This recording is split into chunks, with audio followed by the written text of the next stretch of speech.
বর্ডারে থাকতে গেলে আমাদের সাথে কি কি হয় একবার দেখে নাও। এটা সত্যি আশা করিনি। আজকে বড় বাজার থেকে বড় বড় সাইজের কই মাছ নিয়ে আসবে, সেটা আবার লাউ পাতায় সিদ্ধ করে খাওয়াতে হবে। সত্যি এতটা রাগ হচ্ছিল বলার মতো না। কারণ কি জানো তো, আজকে বিকালবেলা একটা বিয়ের রিসেপশন আছে, সেখানে যেতে হবে।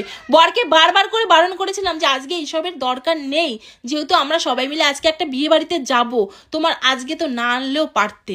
কিন্তু না, বরের স্বাদ জেগেছে লাউ পাতায় কই মাছ ভাপা খাবে, তার জন্য আমাকে যেভাবেই হোক আজকে দুপুরবেলা লাউ পাতায় ভাপা করে দিতেই হবে।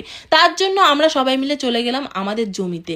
সত্যি কি বলবো, একদমই বর কথাই শোনে না। আর এইদিকে তোমাদেরকে যেটা আমি দেখাবো, এই যে দেখতেই পাচ্ছ, ওই পাশটাই বাংলাদেশ আর এই পাশটাই ইন্ডিয়া। কিন্তু আমাদের এই নদীটার এমন একটা অবস্থা হয়েছে, সেটা আর বলার মতো না। মানে কোনটা জমি আর কোনটা নদী কিছুই বোঝা যাচ্ছে না, এমন অবস্থা। চারিদিকে পুরো নদী একদম ভরে গেছে ঘাসে আর কচুরিতে। দেখতেই পাচ্ছ জায়গায় জায়গায় ফাঁকা আছে, সেই ফাঁকাটা দেখে মনে হচ্ছে যে না, এটা একটা নদী, কিন্তু দেখো মনে হচ্ছে একদম জমির মতন, হেঁটে চলে যাওয়া যাবে। তো যাই হোক, তোমাদেরকে যেটা বলবো, সত্যি কি বলবো, আজকে বর এমন দিনে বায়না করলো, বরকে না খাওয়াতে পারলেও ভালো লাগে না, তার জন্য সবাই মিলে চলে এলাম। আর এসে যেটা হলো তোমাদেরকে বলে, এই যে আমাদের ভারতীয় সৈন্য মানে বর্ডারের বিএসএফ আমাদেরকে দাঁড় করায়, আর দাঁড় করিয়ে যেটা আমাদের সাথে করলো, মানে যেটা আমাদের সাথে জিজ্ঞাসাবাদ করলো আমাদের বাড়ি কোথায়, আমরা কেন এসেছি, কিসের জন্য এসেছি সেইটা।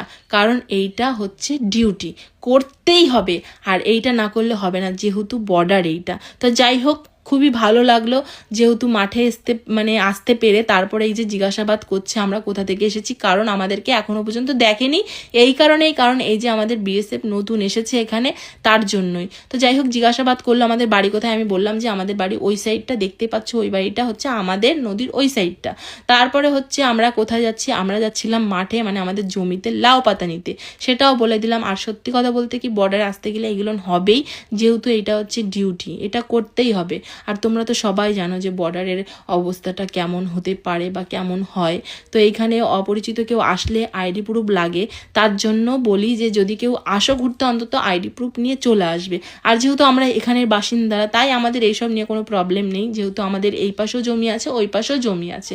আর যখন আমরা তার কাটার ওই পাশে জমিতে যাই, তখন আমাদের আইডি প্রুফ জমা দিয়ে যেতে হয়, এটা নিয়ম।